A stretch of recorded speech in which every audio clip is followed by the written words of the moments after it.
Well, welcome back as we talk about lamenting. The reason for this series is because of what we've all gone through in the last couple of years.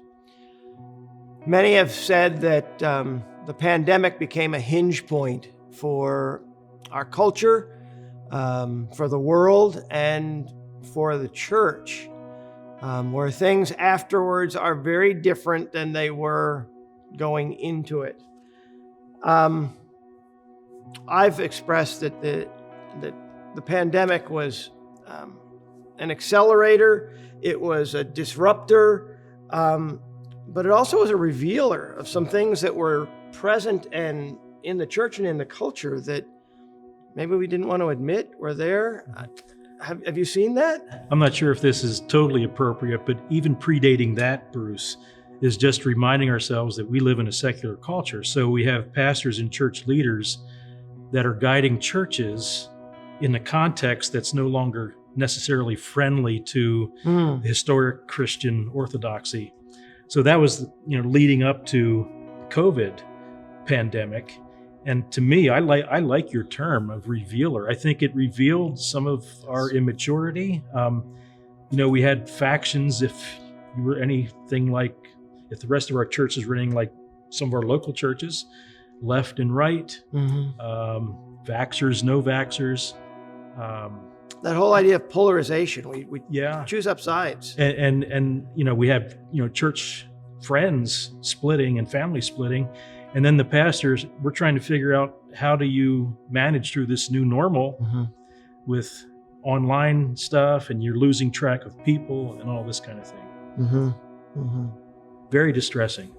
Yeah. The term, I think, is appropriate, that revealing where we were already heading, just going at a much faster pace. Yeah, it seemed to happen so quickly. It put on display for everyone just how divided people are, just how difficult it is for us to find common ground.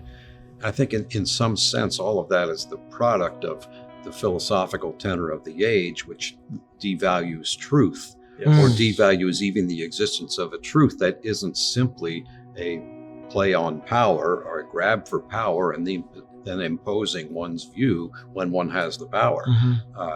We are at a place where I think it makes lamenting more difficult, because we don't have that rock bottom truth. Even if we're at odds with it.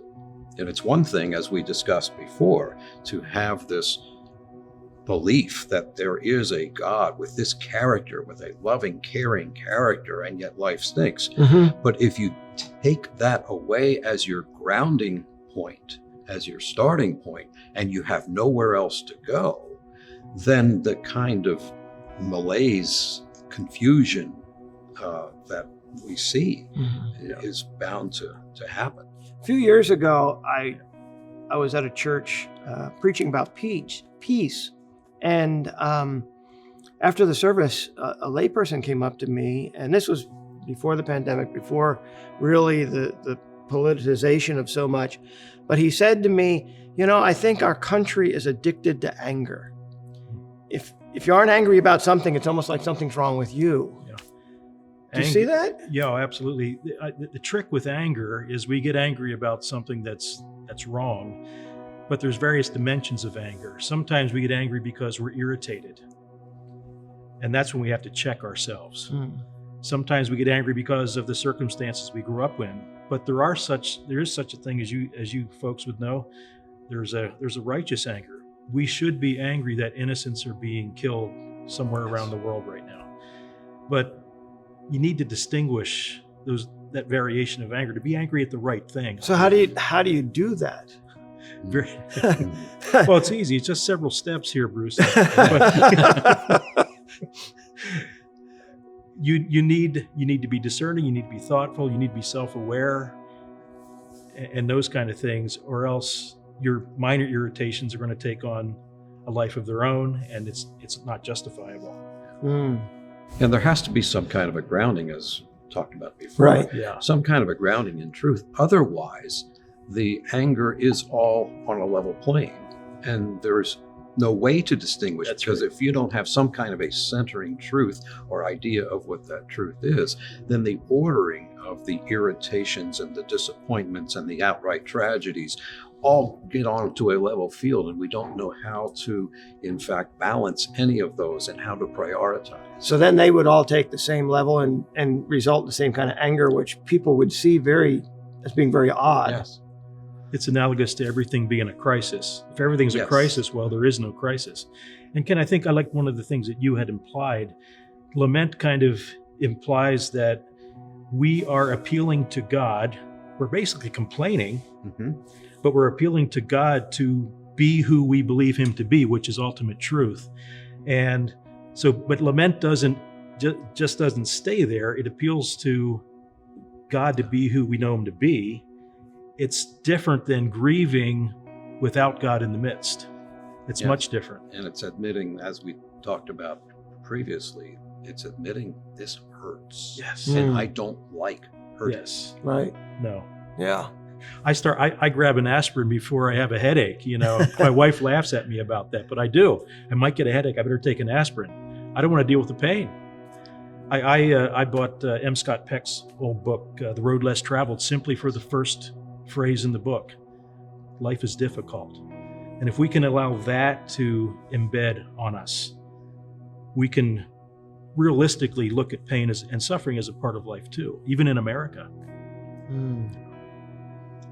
So we are all impacted by what's going on outside of us, but also what's going on inside of us Yes. and how we react to that.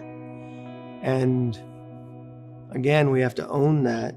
We have to kind of understand those levels and ask God to speak into that. And I know we're geared to talk more fully about how COVID impacted individual pastoral leaders and that kind of thing, because they lost some of their identity when church was changing every Sunday, losing track of people. It was very hard, and often our pastors struggle alone. Right. All right. Well, we'll talk about that in another segment, but it's really interesting to think about how I really like what you talk about when we lose that truth as the foundation and understanding what is true, and that then everything becomes a crisis of equal importance. And that does impact us tremendously as we minister to people. It's wearying too if we're always Yes, it is. hyper-vigilant. That's true. Would be very that wearying. is wearying. So Good word. All right. Thank you. We'll pick this up in the next segment. Appreciate it.